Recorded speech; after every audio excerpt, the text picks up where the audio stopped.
Hello and welcome to episode 16 of the Fantasy Premier League All-In Football podcast show. I am Alex Rex, the FPL guru, and joining me today are the usual suspects of Scott Williams and Tom Hughes, who was above me in the Fantasy League for it must have been 48 hours.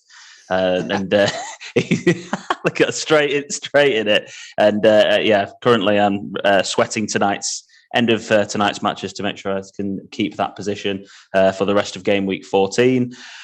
Thank you very so much for tuning in and watching or listening to the show. If you want to like or subscribe, that would be great, to our YouTube channel. Like the video and subscribe to us, and also to subscribe and follow us on social media, Instagram, Twitter, TikTok, All in Football P and All in Football Pod. How are we doing, boys? I'm good. How's the TikTok doing? Have we got a lot of content on there? I put up a really cool episode 15 video with like some effects on it, and I got one guy commented on it, and someone else liked it. Oh, nice. I know. We're really built. You know, our TikTok videos get more views than our Instagram stuff. We put so much more effort into that. We're going full time soon, won't we? Which is exciting. I just need to let my work know, and then we'll be up and running. Yeah, brilliant. They'll probably make a documentary about us. All in Football podcast full time. God, whoever plays you will be gorgeous, won't they? All right, we're going to crop that first 30 seconds out. Sorry, Tom. Let's move on to a quick review of Game Week 13. Unfortunately, we didn't manage to get one done on Monday in terms of podcast. So sorry about that, guys. That was my fault. But to review Game Week 13, James Madison decided he was going to show up and get 16 points for the first time this season. Look at Madder's points. Yeah, I called him Madders. He got 8 points in game week 9, but other than that, obviously this week he got 10 as well. But before game week 13, he'd basically returned once all season. So no surprise, no one had him.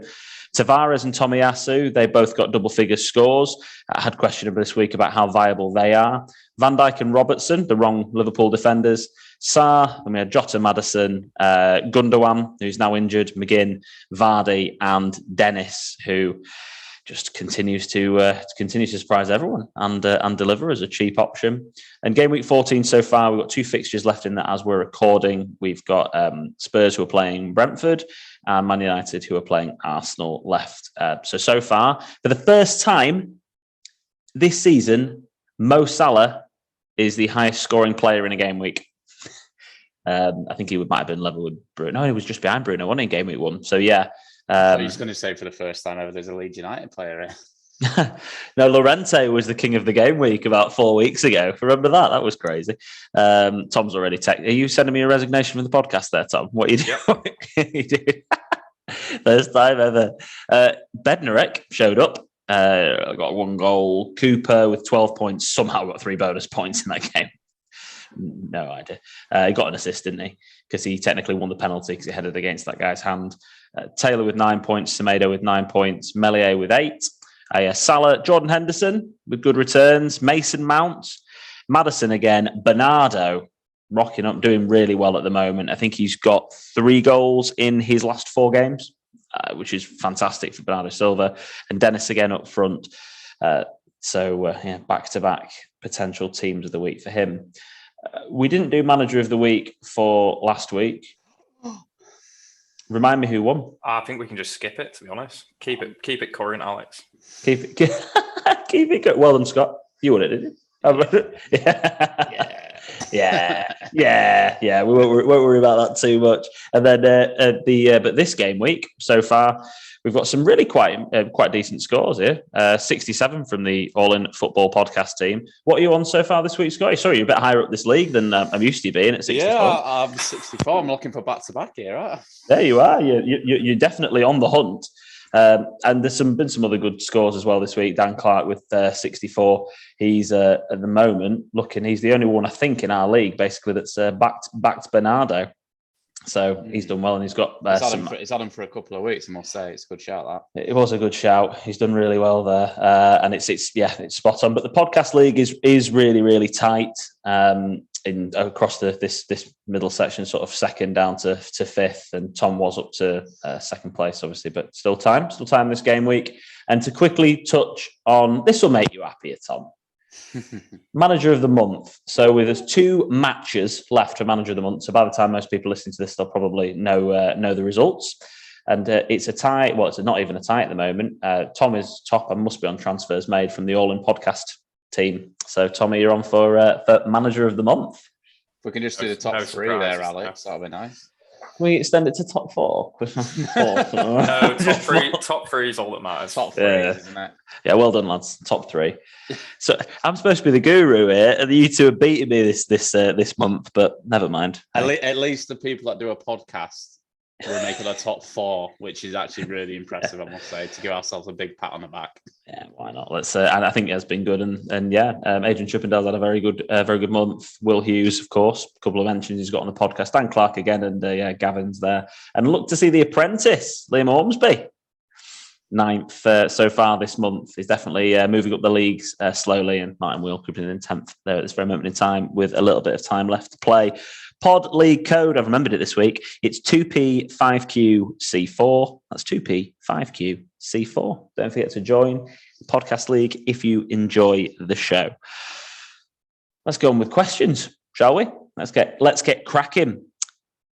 I'm going to come to you first on this one, Tom. Is it time to rejoin the Vardy party? And is Madison an option? What do you think?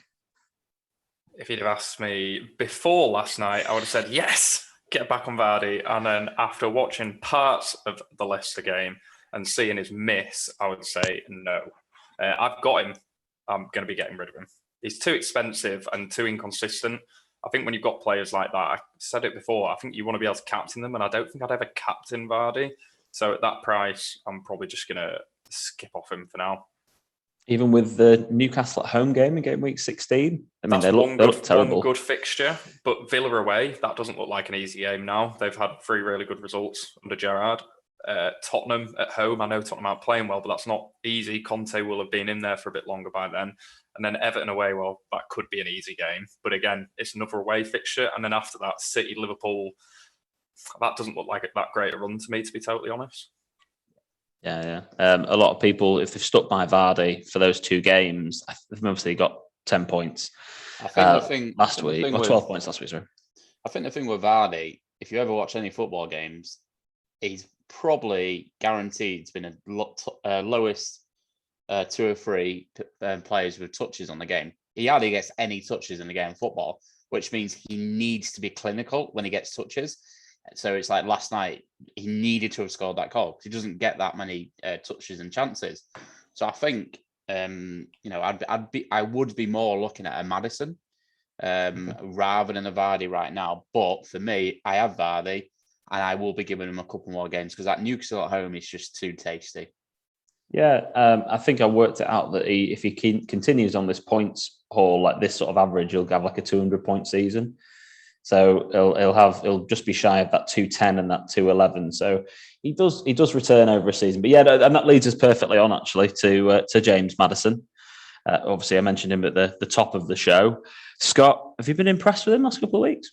I have, yeah. It seems like we've got the James Madison that we all wanted last year, and the James Madison that was sniffing England squads at the end of the day. He's playing in that position just behind Vardy. He's always got the quality and the talent there. I just feel like his attitude and his head's not been in it this year for whatever reason. I know he was a link with Arsenal, wasn't he, at the start of the season? Does he want to go? Did he want to? He's quite a London lad. He's got like the social media. He likes all the fashion and whatever. Maybe he was just a bit, annoyed that he's maybe didn't get his move to Arsenal. But the last couple of game weeks, I must admit, in a poor, let's be honest, a poor Leicester team, he's shining in that team right now. And for me, I'm not jumping on him right now, but see how he does against Villa. I'd be very tempted to try and get him in for a couple of game weeks, especially with that Newcastle fixture coming up.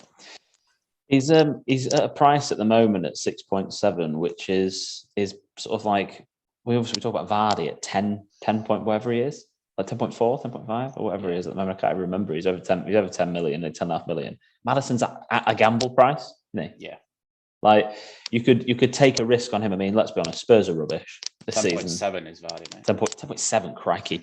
Tottenham are rubbish. Everton are a bit rubbish. Newcastle are rubbish. Yeah, Villa have been on form. So like, if you were looking for someone, I was just looking at the apprentices team for an example. He's got Saka who might be injured. if you wanted to take a gamble and a bit of a punt, do something different, maybe someone like Madison could be an option. He tends to be incredibly streaky, and he ends up getting 8 goals, 6 goals, 7 goals in the season. He's got his 3 so far. He's always there or thereabouts, 7, 5 and 7 assists, and these are all in his last 3 seasons. He's only got 2 so far. Yeah, I mean, I'm not telling everyone to rush and buy Madison now, but if you did want to take a punt, you could do a hell of a lot worse than go for James Madison at this very moment in time. But yeah, if he's, you know what he's like, very confident, very streaky. So yeah, time to join the Vardy party. I'm kind of with you, Scott. I wouldn't sell him if I had him, and but I'm not going out to buy him because I don't have him at the moment. And I think with Madison, I think if your team allows you, you're not taking any minus points. If you've got a free transfer to take out an injured Saka, yeah, you could make a move for him, because one of the things I did want to touch on as well is Conor Gallagher, because we talked about this, Scott, with in the Leeds game in particular. Since MacArthur's injury, that's the comparison for King of Dennis. I'll get to it in a minute. But this is Conor Gallagher for the 2 game weeks where he delivered compared to the 3 game weeks after. And that's these last 3 game weeks are when MacArthur's been injured. So he's been playing noticeably deeper. He's been nowhere near delivering in terms of shots, goals, assists. He's just nowhere near on any of these metrics. He's not become anywhere near as dangerous. And if we have a look at his heat map, this is going to load for me, which it has. This here is his heat map, just over the halfway line on the right-hand side for the game weeks that we mentioned beforehand. And this is where he was playing when it was Leeds and the one before. So much deeper on the pitch. So it was just something so noticeable in that Leeds game in particular. And it worries me a little bit about his how much of an option he is moving forward. I now no longer would be looking to buy him. I'm not looking to sell him. He's got Everton, Southampton and Watford after this, and there's obviously a Norwich at home fixture. I'm not rushing to get rid of him, but if there was a better option, I wouldn't worry about selling him, even though he has got set pieces. Don't know what you boys think about that. Yeah, I mean, I've got Gallagher. It's tough for me to shift him out. There's not many. I don't think there's many better options at that price range that I can think of. So it would require me probably making 2 switches. I'm thinking about taking him or Smith Rowe out. I was considering that. If you've got like a combination, because I've got 2 free transfers, so maybe it's Vardy out for a cheaper striker and a better premium midfielder in. That was one option I was looking at. In that case, I might take Gallagher out. If I've just got 1 free transfer, I probably wouldn't waste it on taking Gallagher out. I think he's got a good enough set of fixtures that he'll probably still get some points. I don't know when MacArthur's back. I don't know if you know that. No, I don't know when he's back. He's still got a red flag, so I don't know exactly when he'll be back from injury. But again, I completely agree on that. I wouldn't be looking at trying to shift him out for a -4 and reconfigure your team to get rid of him. But it's just, I feel like again he's somebody that I feel like again we've gone from having like loads of options to having like hardly any in that bracket. I think it's the form of players. I'm looking at that bracket now. You've got players: Benrahma, Smith Rowe, Bowen, Townsend, Gray, Saka. These are all players that were on form like 3, 4, 5 weeks ago when we were like, oh my God, there's so many options. Now they've kind of gone off the boil, which you can expect because they're not the premium players. Mm-hmm. I was looking at that. I mean, if for whatever reason you didn't have Jota, Salah and Trent, I'd be seriously looking at Jordan Henderson at 5-0. Because my days, he gets forward and he has a lot of shots and he takes some set pieces and whatnot. And the boy can finish, and he's really impressed me lately, I must say. He really has. I got this question put to me actually, so it kind of skips forward a little bit. Like, why not Henderson? And it's just really simple, isn't it? Who would you drop? Jota, Salah, or Trent? No. None of them. None of them for Henderson. It could be an option though when Salah swans off the AFCON though and frees up some pennies for you. Potentially, but I think then the argument on that one, and I think we'll do something a bit more detail in this later pod, but is how good are Liverpool going to be without Salah or Mane? Yeah. It's like that ball he did yesterday, and when Salah finished it, Salah made it look easy, but my God, it was blistering pace from Salah and an unbelievable finish. Is Minamino or Origi doing that? No chance. His goals yesterday, how good was Salah? Like, he's the best player in the world. He's so good. Those finishes were just the one which he's on the run and he's leaning away from it, he just sets it outside the post and bends it in, and he's just so full of confidence. It was almost at that point where we could have had a conversation about another captain. It was kind of like, yeah, he's getting an assist, yeah, he's getting a goal, he's ticking along nicely, but other players are all scoring more points than him. And then he comes down, he sits down, and just goes, "You are captaining me against Wolves." There's just no way that you're not. He's so good. But the Henderson question is a good one. There'll be a time when Firmino's back and Jota will be a rotation risk and he won't be delivering massive points hauls. And then maybe someone like him as an enabler is good, because when Henderson's fit, he plays every week. So, yeah, options. There's just always better. Liverpool are such a good team. There's just always better options than Henderson. But it was something that was put forward to me. To finish the conversation on cheaper midfielders, I've just brought up the fixtures. And you're obviously not touching any United cheap midfielders at this very moment in time, because I don't think there are any. I think McTominay and Fred, and no one's buying them, are they, for fantasy football? Man City, that none of them are in the same price bracket. Obviously, Bernardo at 7.4, wherever he is there. Then you've got, like, say, Palace that we discussed, Arsenal we discussed. We're both kind of going off those guys. Are you making your way down to like Maxwell Cornet at Burnley, Newcastle, West Ham, Watford, Villa, Everton? Maybe someone like him. It's when these fixtures, 16 potentially they turn for West Ham. Burnley away and then Arsenal away aren't the easiest fixtures in the world, but you know they're also not the hardest. And then their fixture run starts going very nice. Norwich at home, Southampton at home, Watford away.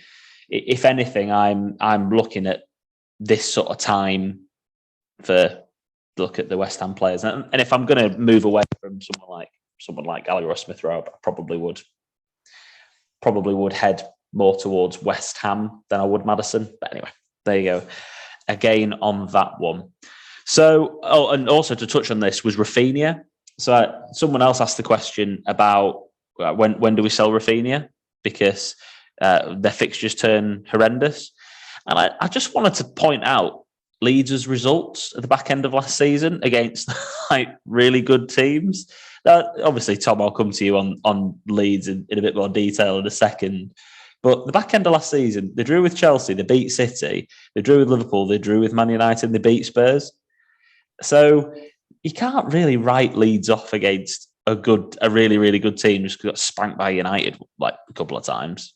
So I don't know what you think, Tom, about Leeds' fixture run over Christmas. Should we be looking at keeping Rafinha? If it was Leeds from last year, then it's a clear yes for me. We're not quite the same this year, and if there's at some point we will get going. That's a good thing for Leeds fans. I think is we're on 15 points despite playing pretty poor in almost every single game. If we start going and we get a couple of the key players are coming back now, we're only a few short. You know, Ayling, I think, is back in training. Bamford has played for the under-23s. Bamford coming back will be a big thing for us. If he comes back for this run of fixtures, that would be a really positive sign for me. If I didn't have any Leeds players and I wasn't a Leeds fan, I wouldn't be rushing to get a Leeds player, to be honest. If you're going to maintain a Leeds player in that team, it's Rafinha. He's on penalties. He's on free kicks. He's the most creative player in terms of chances created. He's the most likely. He has the most shots. There's only one player to pick in that Leeds team. And because of that, he's always going to play. He's always going to be fit. If we do get any points over those 4 weeks, it will be Rafinha. So I don't think you have to rush to sell him again. He's not so expensive that he takes up so much money in your team. Yeah. And you know what? We were having this conversation 3 or 4 weeks ago. Is it time to sell Rafinha? Is it time to sell Rafinha? And since then, I think he's scored every single week. So he's got 3 goals in his last 4 appearances, which is over 5 game weeks because he missed the Spurs game. But yeah, he's 9 points, 9 points, 3 points, 8 points. That's his last 4 appearances. And that's in a poor performing Leeds team. So if we start getting going, the returns will come. And I know it's a hard run of fixtures, but like I say, no one else in that team is going to get points. It's going to be him. He's a really good placeholder as well. So he just fits a really good price bracket. For example, like you can get to any of those options that are cheaper that we've discussed if they start catching fire by selling Rafinha. So he's a good player to hold in your team almost as a player that's playing really well, that's really good, that you can get off quickly if you need to. But again, there's no one there that's making me go, God, I need to sell Rafinha to get him, because he just keep returning. And that's a big point, isn't it? If there was a clear option cheaper than him, who you were like, I have to have them in right now, you'd just do it. And that's why I'm not saying if I didn't have him, I wouldn't be getting him in at this point. But if I've got him, what's the better option that's going to guaranteed get 90 minutes, guaranteed be on the creative end of pretty much everything a team do? There's not many players like that. So, yeah, sure. Anything to add on that one, Scotty? No, just be wary, because I think a lot of people will sell him, and he will then probably go down in value. Yeah, it's one of those, isn't it, where like you cannot it's 20% owned, so it's pretty high, and you kind of want people to sell him, so then he can become a bit more of a differential in your team, but at the same time, you use the team. I suppose if you're not going to sell him through that bad run of fixtures, you're not going to sell him unless he gets injured, are you? So it's not really. And I agree. I've briefly looked at the other players that could get in to replace him, and no one's really got an unbelievable run coming up now. Yeah. So it's one of those. Yeah, I agree with everything you boys have said. Yeah, it's definitely I just agree with that. I love watching Rafinha play football as well. Good penalty as well. Question came in: are Watford a team to target to play against? Which was one. And are Norwich no longer the whipping boys? Scott, what do you think?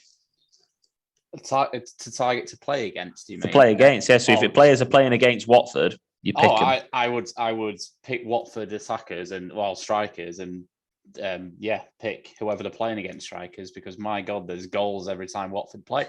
They've turned into the most exciting team to watch in the Premier League. We were saying this the other night. There's goals every time. If you can get King and Dennis in your team. No one thought Dennis would be getting a goal and free bonus last night. Clearly, Ranieri's got him playing just do whatever you want football. I would absolutely, if you've got attackers playing against them, because they can't keep clean sheets. And if you've got Dennis or King, or if you've not, they're an unbelievable option because they can clearly play and score against anyone. And Backman's back, isn't he? Now, Backman's back. Now we brought Foster in. Backman's back. Foster got injured playing for #United in a charity game. Did his groin playing outfield, didn't he? That's what I heard. So annoyed. I took a transfer. I took a transfer to get Foster in. No, -4 to get Foster in. Oh my God. So frustrated. And now Norwich, what did you say about Norwich, pal? Are they no longer the whipping boys? But no, I think Dean Smith's got them playing a lot more solid football. I must admit, if you can't beat a 10-man Newcastle team when you've got them playing against 10 men for 80 minutes, you will be getting relegated from the Premier League. Yeah. But they're a lot more solid, but I wouldn't get any Norwich players because they look a bit boring to watch. I just wanted to look at Pookie because he has got 9-8, 2 and 8 in his last 4 game weeks. So three goals in his last 4.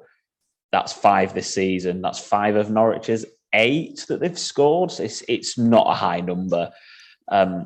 If you are going to go for anybody, because the selection of strikers is horrendous, I suppose you could have Pookie because you can bench him for the harder games and play him for the others.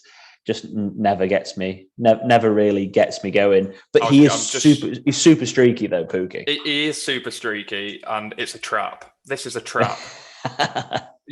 Brentford, Southampton, Wolves, Newcastle. Okay, so blanks against Wolves, very solid defensively, but Southampton have played well this season, but have conceded goals. Not loads, but they conceded goals in pretty much every game they've played. Brentford, rough patch. Newcastle. So I wouldn't get carried away about this. And they're now playing Tottenham away, Man United, Villa, West Ham, Arsenal, a decent Palace team, Leicester. But I don't like any of that. And you just agreed with Alex there, though. He scores against the teams you'd wouldn't have him benched against, though. Yeah. But that run of fixtures isn't for... I can't see a fixture that I'd bench him to. I wouldn't bench him until probably 21st of January when they play Watford. The rest of those fixtures, I'd be benching him. Everton at home. Ooh. Yeah, maybe 15th of Jan. Man U. I Play expect against them to Man get U, better. you get him in there, wouldn't you? Shut up, But, Scott. I mean, serious question. If he was in your team, would you be playing him against Tottenham, Man United, Villa, West Ham, Arsenal? I don't think you would. If you've got him, I don't think it's a bad option. I'm not saying you need to panic again. I don't think that you have to panic with these cheap options because they are cheap options. I think you should panic with your big options. I think we've all just agreed with each other in different ways there, haven't we? Absolutely. I'm saying Pukki is not an option overall. It's not somebody I'd be putting on the table just because of a small run. Oh, I like that. Not putting him on the table. Everyone pretty much other than weirdly, Wolves only conceded 12 goals this season, which is the same as Liverpool. But other than that, like there's no other real defence that I think are that good, other than obviously Liverpool, Man City, and Chelsea. Brighton maybe, but yeah, I don't know. I think all strikers are a bit rubbish, and I'm trying to clutch at straws a little bit to talk about a different option because he has scored 3 in his last 4. So he's got to be someone that we mentioned. He's a lot more than like Antonio has, and people brought Jimenez in for a couple of fixture run that's now finished. I think he's got 1 goal in it. You just mentioned Watford, didn't you? So I know you're going to do a piece on it, but that's your option. Thanks, Tom. You didn't know. Perfect timing. Let's go straight into it. You have. One of the questions I got asked was King or Dennis, and Scott's answer to this is why not both. I think. But King or Dennis was an interesting one. I wanted to have a look at the actual points. This is all per start that they've had. And do you know what I'm going to do? I'm going to stick it. I'm going to do this. I'm going to turn it to per 90. It's just more fun that way. I'd love to log in next week and Scott's gone for a double attack in Watford lineup. I'd love it. Okay, City. Last time waiting for a double lineup. Lukaku and Werner both got injured playing midweek Champions League. So. As if you crocked them. You're a curse. You are. So points per 90. Josh King is behind Dennis. Dennis is on 6.34. King's on 5.25. Goals wise, very, very similar. Assists, Dennis has provided more so far this season. Expected points, Josh King is getting into better positions. He's got a higher XG of 0.52 per game, whereas Dennis is 0.31. So by the looks of it, just to get to the point, Dennis has returned better than King has, but King is expected to return better than Dennis is moving forward.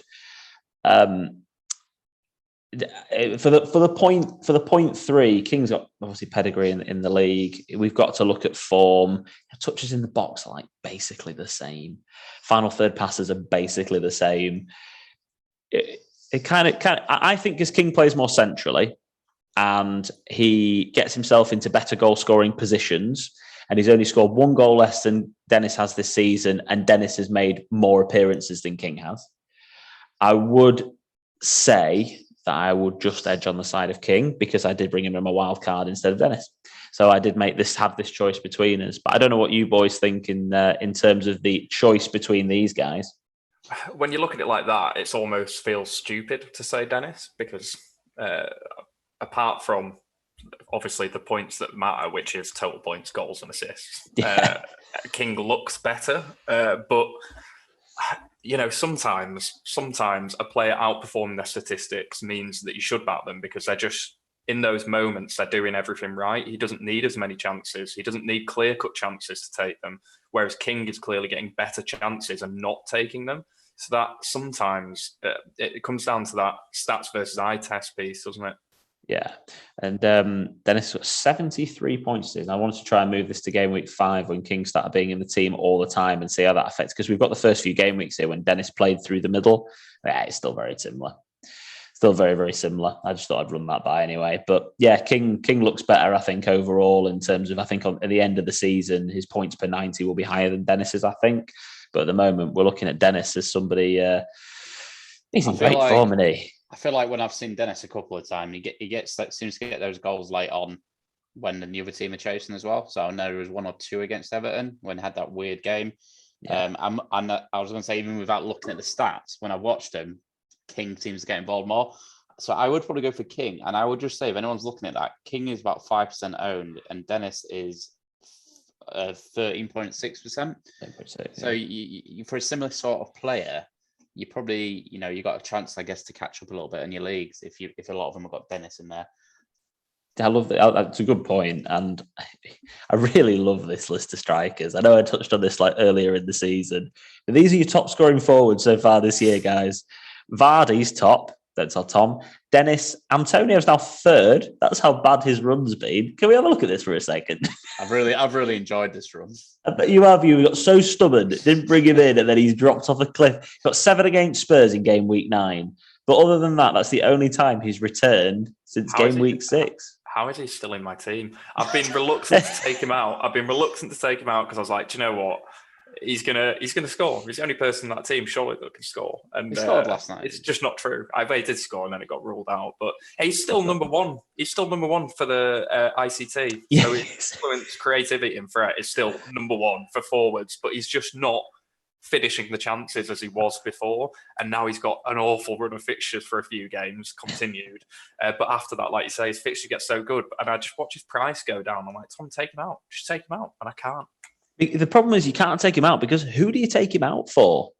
And even I've gone for Callum Wilson in our team as somebody a bit different. And don't get me wrong, the guy works really hard, but Newcastle are rubbish. And then he got his penalty, and it was one of the worst penalties I've ever seen in my life. I don't know how Tim Krul didn't save it. I think it was harder not to save it. He just pied it in off the underside of the bar. It was a horrendous penalty. So literally, I don't know who we'd... St. Maximan's right up here. And look at this guy. St. Maximan, 59 points. Do you not think that's quite fun, though? You can just go through you want. Yeah, I would still honestly look at Benteke. I know he missed an absolute sitter.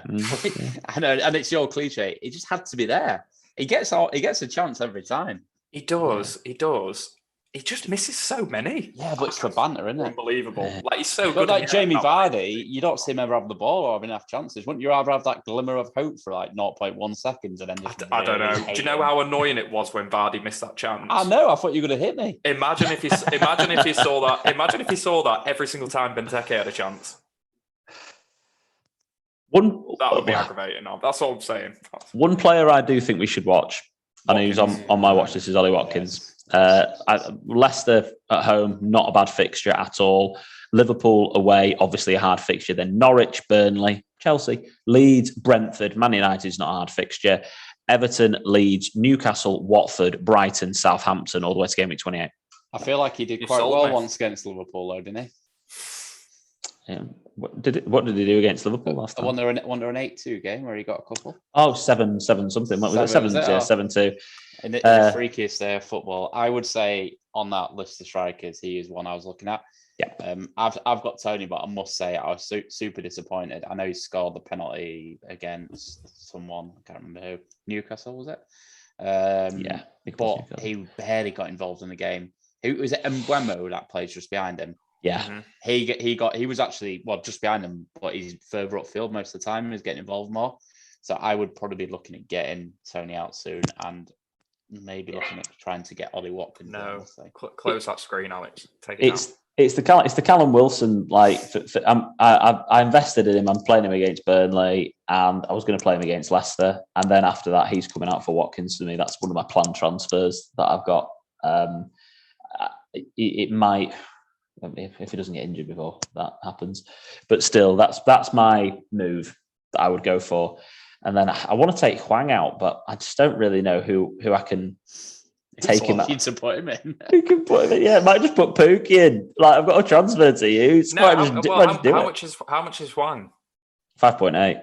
So have you got have you got a Watford player? Obviously, just switch it to King or. I've already got King. Oh yeah, I haven't. I don't want to get Dennis as well. I don't really want to double up with Dennis. I mean, to be honest, though, their fixtures aren't that bad, though. They've got Man City, then they've got Brentford, Burnley, Palace and Wolves. That is a legit option, then. I'm just saying, for a few weeks, that's a legitimate option. Imagine going there. I actually could.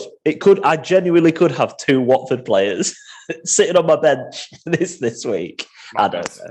Did you see Mopé's over a kick, though? Get him. Oh, Jesus Christ. Honestly, one of the biggest traps ever. I think the summary of that striker piece is just pick one. Close your eyes.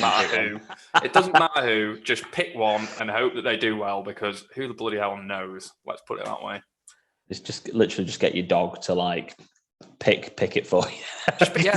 Pick someone you like watching. Pick a football team you like watching out of these ones, and just whack the striker in for a couple of weeks. Scott's picking Benteke then. He might be coming in. Not gonna lie. It's his minutes with Edouard that worries me a little bit about Benteke, but anyway, Benteke just worries me anyway. Let's be honest. We've gone from a bit of a comedy piece to, I hope you're ready for another comedy piece for you, Tom. You really enjoy this. Question I had: time to jump on United. I know. I mean, I don't think Tom's laughing, because wasn't that his question? I only say that to the only person that's never had a Man United player in. Oh, there he is. He's talking big now. I will admit, there have been times where I feel weak. When Ronaldo was signed, I felt weak. I was like, oh my God, he's going to score loads of goals. I'm so happy they've been rubbish. I'm a bit upset that Ollie's gone. I'm nervous about Man United because Rangnick, I'm not sure if I'm saying that right, but he's call him Ralph. He's Ralph. Big Ralph, by everything that people talk about him, his reputation is unbelievable. You read a little bit about what he did in Germany and things like that. So, God, I hope he doesn't do anything. I hope those egos are too big. He's never managed like a big team before, and I really like the appointment as like the director of football or whatever position he's going to take up moving forward. It's not like a short-term appointment. It's like about the culture of the club. It's about what we're going to do moving forward. I like that a lot, but yeah, I'm just not sure. There's still a big wait and see for me, Man United. Like they've got a really good run of fixtures, but it's a stupidly good run. It's not. It's so good. It really is. Like after tonight, we play Arsenal, Palace, Norwich, Brentford, Brighton, Newcastle, and Burnley the next 6. But then it goes on to like game week 28. I think how good the run of fixtures is. I think with Man United players, it's so tough, pretty much, and even Ronaldo, it's so tough to know who's playing. You've not got one saying like that. As Mason Greenwood, who at the start of the season was playing week in, week out, because he might be the one that I might look at if he was playing down the middle still, week in, week out, 7.4 million. That would be me, but they're so flaky. I think you need to give it, even though it's so tempting with a run, you need to give it a couple of weeks to see how he's playing and who he's playing. Yeah. Because you might even get to a point where it's like Ronaldo's hit flames again. It's like, how do I get him in? Yeah. And you never know with Bruno and all these sort of players. But yeah, wait and see. Time to jump on United? No. Wait and see. That's the answer to that question. Are Arsenal fullbacks an option? That's a question. About Tomiyasu and Tavares. Why not? So I know they played like really high against Newcastle. I'm really undecided on that. I mean, Tomiyasu's 4.6, but Tavares, who had like more shots than anyone else that game week. Some of the balls are still travelling. They were horrendous. Them shots, awful shots, weren't they? Yeah. But one's going to go in the top corner at some point, or it's going to go through a keeper. 12 and 11 point. I just think there are better defensive options out there. That's all. To be honest, at the moment, you've got a Chelsea, a City, and a Liverpool defender. And if you want 4, then you've got another Chelsea defender, probably. And that's it. And if you haven't got that, then you should have that. So do that and not Arsenal. If you want a cheap 5th option, then maybe an Arsenal player. But they shouldn't. It's not someone you should be looking to move things around for to get an Arsenal defender in. I think you touched on it earlier, Al. There's not many Liverpool and Wolves potentially have kept some clean sheets. But other than that, you're not really this season, and we've mentioned it already, you're not really looking at your defenders to get them in to keep clean sheets. You're looking at more to get in and get yourself an assist, because the way Premier League's gone this week, the wing backs are the ones you want. So even if you looked at, I don't know, like a team like I'm sure we say Matt Ritchie every week, but even like a Matt Ritchie, isn't he a defender on the game? If he's getting in and getting crosses in for Wilson, they're never going to keep a clean sheet. But if he's given, I would look more on chances created for a defender than anything else. Yeah, and I think Tariq's going to be an option at some point. Yeah, I nearly brought him in on my wild card, but his injuries over the Christmas period and whatever else, the amount of minutes he's going to play, I guess they're going up 20 minutes against West Ham, but he just looks so good when he plays for Brighton. Who was against him? Was it Dallas? No, it wasn't Dallas. Which Leeds player was on that left back position? He absolutely had him on. He had him on Fair toast. play. He had him on Yeah. absolute toast, and he looks so good, doesn't he? Yeah, he's a very good player. He's someone I'd look at 4.4. Don't get me wrong, Tavares at 4.4, fine, whatever. But if you've got Ramsdale, I wouldn't double up on this Arsenal defence. So yeah, they are an option. Yeah, don't rush to get them in. What's going to happen to Burnley versus Spurs? So this is a question I've had from 4 people. 4 people asked me the same question. Spurs is still in the League Cup, so I was looking at the next available game weeks of when things could be fitted into.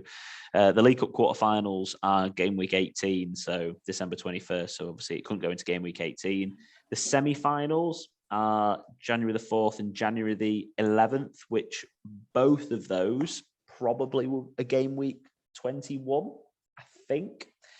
But there's a chance that the January 11th could be game week 22. So my guess would be it'll go into game week 21 or game week 22 as a guess if Spurs get knocked out of the cup. If Spurs stay in the cup, then it won't get rearranged. I mean, it could be, it'll be a lot later on, 28, 29. It could be even later than that. It could go on for quite a long time. If they both got knocked out of the FA Cup third round. That's exactly it. Yeah. Game week 24, if they both get knocked out of the third round, because game week 24 is the FA Cup fourth round. It all depends on so many different factors. You know, if Spurs aren't in Europe, have they been knocked out? Yeah, I can't remember. They lost that horrendous game, didn't they? Embarrassingly. I don't think that's got knocked them out. Yeah. I think they're at the bottom of the group, something stupid. But if they get knocked out of Europe, then it could then quite easily be game week 25, because there's a midweek after there, which is European fixtures. So what's going to happen to the game is it's going to get rescheduled, and it's going to get put into a game week where there's probably cup games midweek or European games midweek that are going to make sense. To have a really quick look at the Spurs fixtures, because people were asking about what the double game week might be. Look at Matt Doherty. I've clicked on him as the example. Poor guy.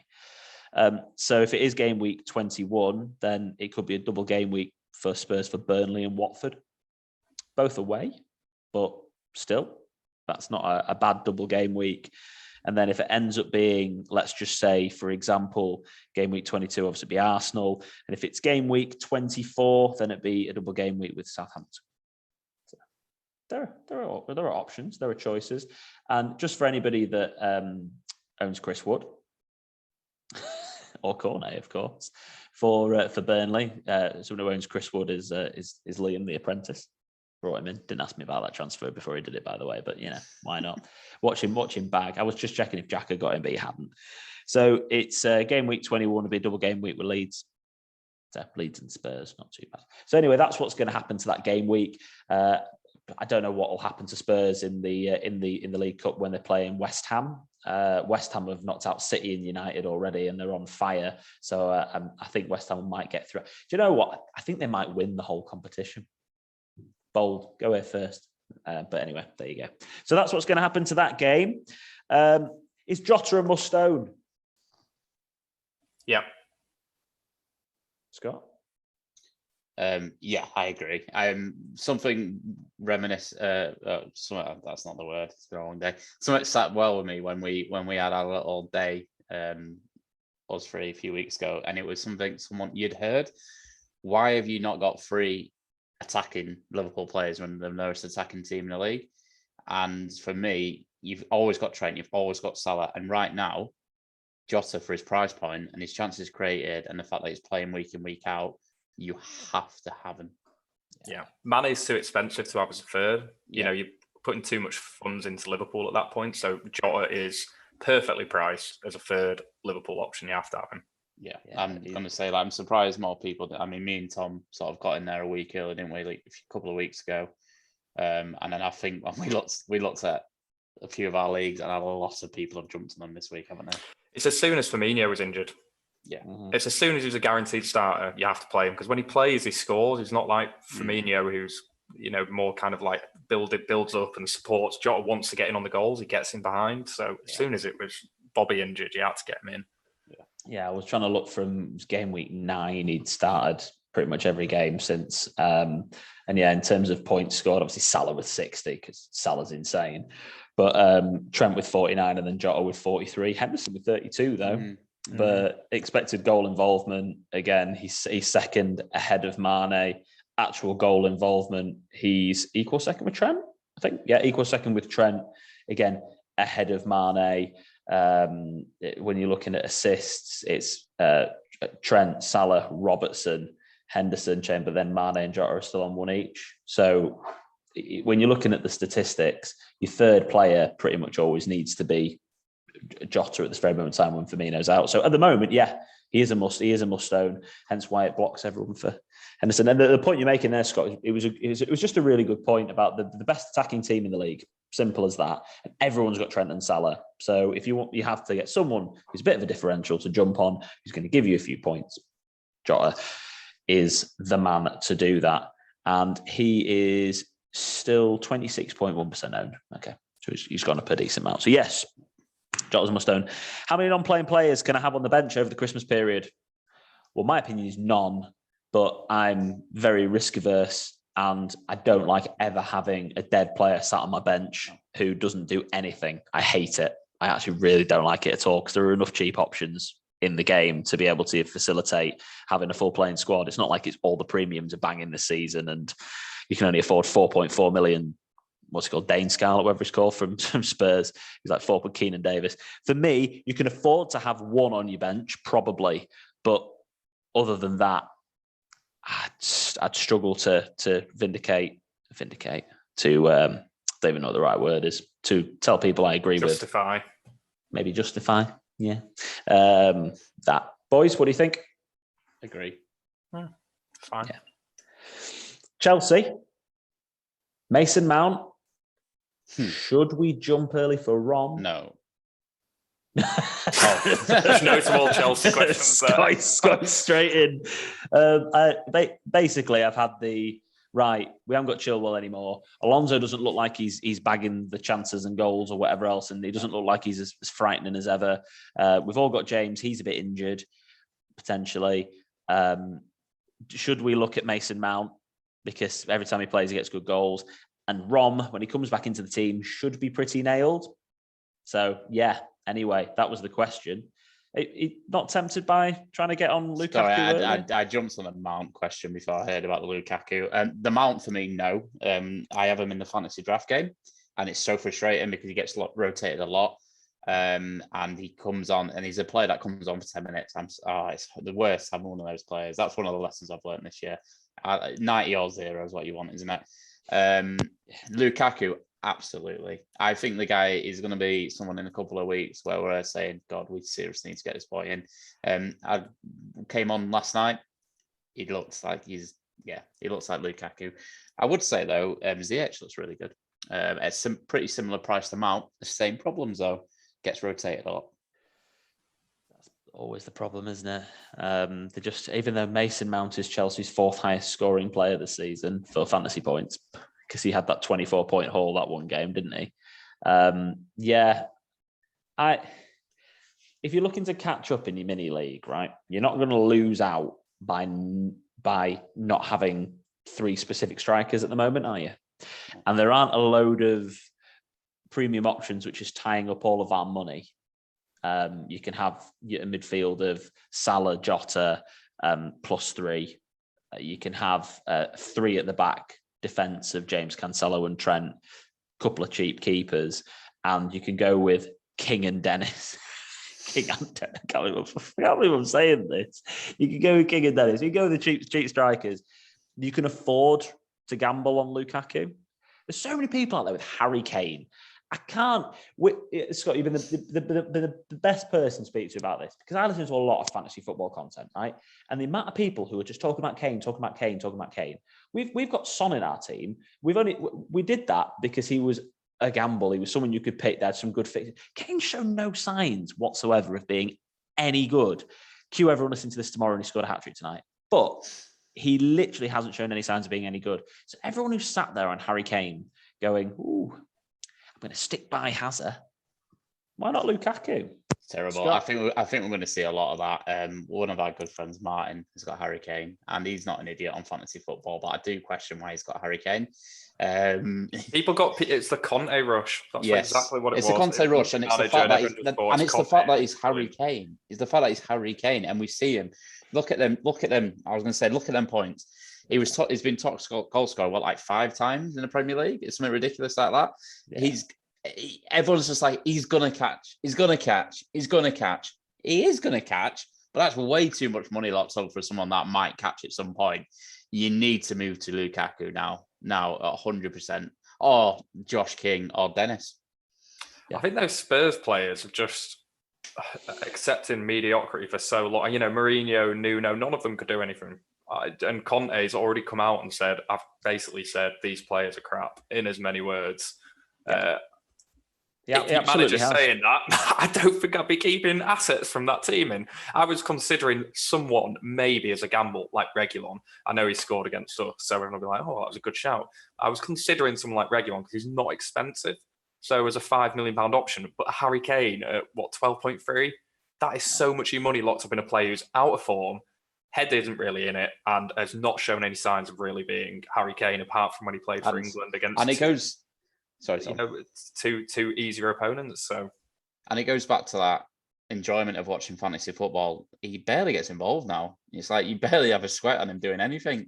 So absolutely not. I mean, hopefully by maybe Boxing Day, when they've got a nice run of fixtures, Crystal Palace, Southampton, Watford, Arsenal, maybe by then he's caught, and you're like, this could be exciting. But the only thing I'd say with Kane is, it's Harry Kane, and if he decides to turn up and Spurs play a bit better, the next 2 fixtures he could get 2 hat-tricks. It's as simple as that. He's one of those players. Yeah, he's one of those players. At one point, there is going to be a game where he gets 4 goals, and then the Harry Kane owners will be like, "I told you." But the Harry Kane, they're still bottom of the league, aren't they?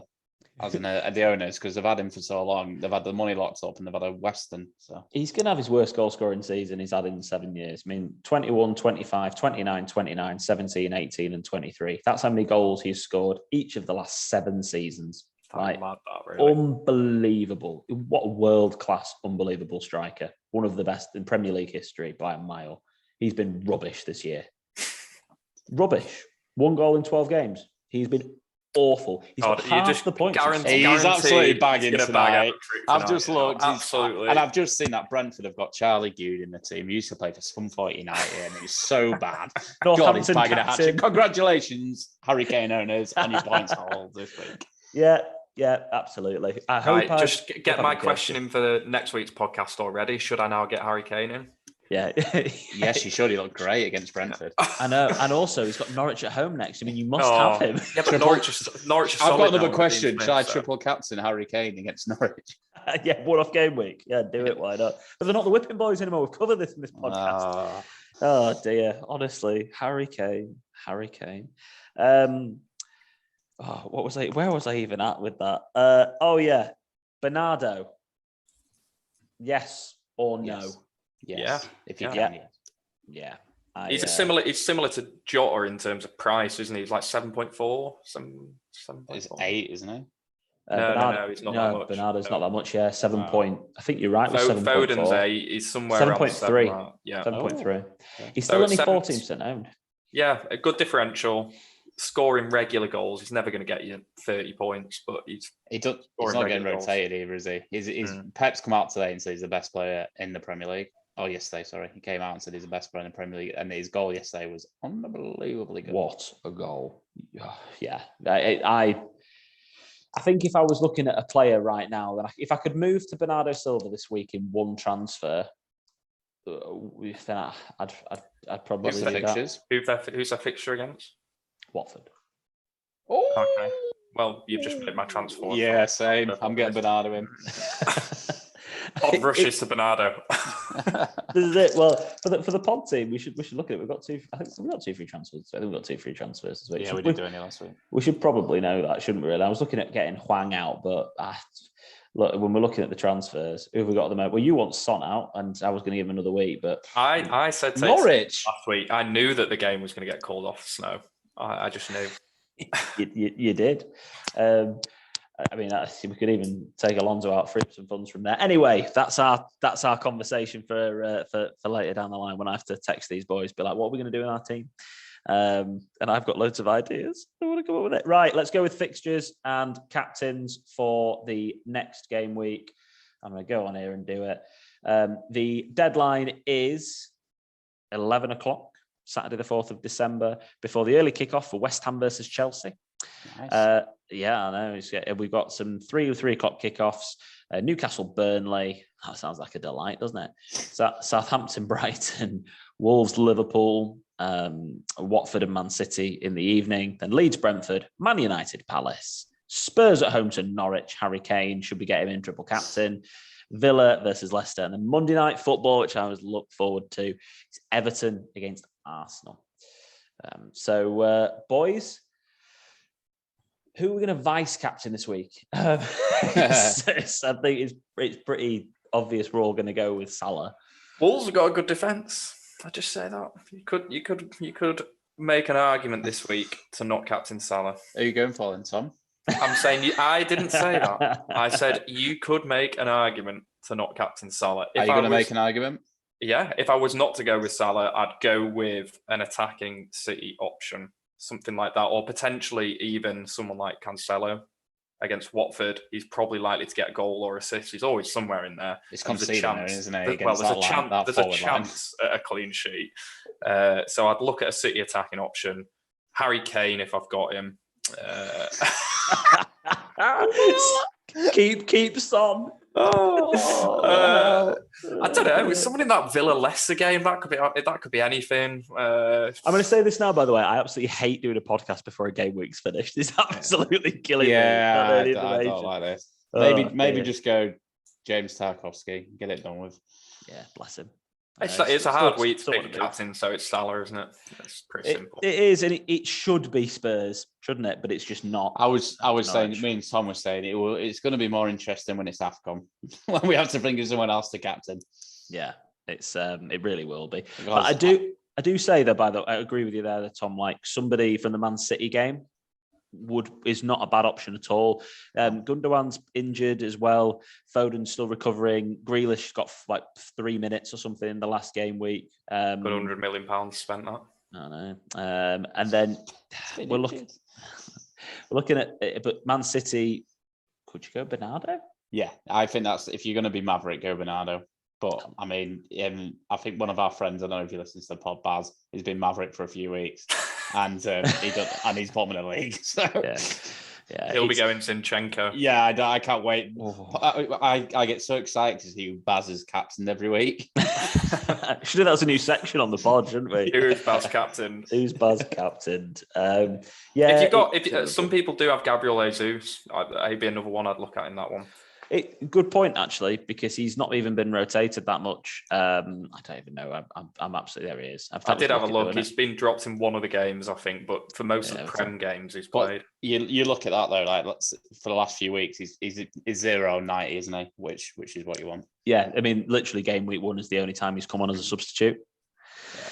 So, not a bad option. And look, listen, like we say, Wolves have got a decent defence. Don't expect Liverpool to bang loads of goals past them. But if anyone's going to score, it's going to be Salah. And then, if I can get to Bernardo this week, probably vice-captain someone like him. If not, I'm going to vice-captain Son. Because the other option you could do is go with someone like Trent, because Wolves have not scored a lot either. And so with Trent, you've got probably a high chance of a clean sheet and additionally, very strong chance of attacking returns. So are you going Trent then, Tom? Go on. Do you know, one of these weeks I'm going to do it. One of these weeks. It's just to take me to a final point that I wanted to make before we signed off for tonight, though, was the captain and vice captain thing that I mentioned when we were chatting about it. So the Burnley Spurs game has just made me want to bring this back up to something I've not mentioned before, but a lot of people talk about captaining and vice captaining players within the same game. And I just want to make sure I'd never do it, especially over the winter months and everything with COVID that's going on with the new variant and everything else that we're definitely not getting into that topic on a fantasy football podcast. But the likelihood of games being called off is much, much, much higher right now than it has been. And it has been high for the last couple of years anyway. But don't take the risk of captaining and vice. This is such a fancy football problem that I love it. This is how we think, though. I only think about fantasy when it comes down to the COVID. So don't captain and vice captain someone in the same game. Just don't do it. In case it gets Controversial statement there. No, I love that. And it's something I've never done, and I've started doing it now. So I actually had vice captain Rafinha. Nice. Yeah. You just don't want... Imagine if you had Rafinha's Kane captain and Son vice. And you got called off. Option for what? A few drinks on a night out. For when? Bag 3 and 4 games. Home to Brentford. Home to Brentford. He's definitely an option for vice captain. If Bernardo scored at the same rate, if not lower than Rafinha in the last 4 game weeks, so if we're saying Bernardo's an option, Rafinha at home is an option. They've scored in the same rate. They've scored at the same rate. 3 in the last 4 appearances. Yeah, but I think Rafinha got better bonus points. I'll just have a look. I think he got more points. He didn't when he scored that penalty. I definitely know that. Anyway, we're talking about too much about these things. Thank you ever so much for listening and watching this week. Please don't forget to like the video and subscribe to the YouTube channel. Please also don't forget to subscribe to us on Spotify and Apple Podcasts. I want to see many, many more of your pictures sent to me of us being on your top podcasts for the year on Spotify. Thank you to everyone who sent me those pictures. That's made us very, very happy. And it makes this all even more worthwhile. We love and really enjoy doing it. Thank you for sending me those over. Also, don't forget to like our content and follow us on social media, All in Football Pod, on Football P, on Twitter, Instagram, TikTok. Thanks for joining me this week, boys. Let's hope Harry Kane doesn't smash a load of goals in and make us look stupid. And I will see you all next week.